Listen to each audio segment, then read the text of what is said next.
ഇതെങ്ങനെ തള്ള വരണ്ടുപോയി. പേടിക്കേണ്ടതായി, ഞാനിതാ വരുന്നു. ഇത് ഒരു മാന്ത്രിക വിളക്ക. ഇത് കയ്യിലുണ്ടെങ്കിൽ എന്തും സാധിക്കും. ഞാൻ ഊതിക്കെടുത്തിയാലേ ഇതിന്റെ മാന്ത്രിക ശക്തി നശിക്കൂ. കൊള്ളാമല്ലോ. ഇതുകൊണ്ട് ആ മായാവിയെ പിടിക്കാമോ? അതിനല്ലേ ഇത് ഞാൻ സംഘടിപ്പിച്ചത്. ഒരു വണ്ടി തള്ള തന്നെ. നിങ്ങൾ ഇവിടെ നിൽക്ക്, ഞാൻ ഇവനെ കുപ്പിയിലാക്കിയിട്ട് ഇതിലേ വരാമെന്നേ.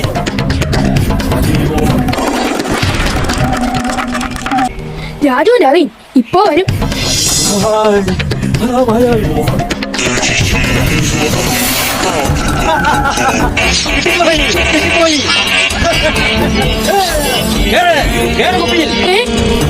അയ്യോ, ഇനി രക്ഷയില്ല.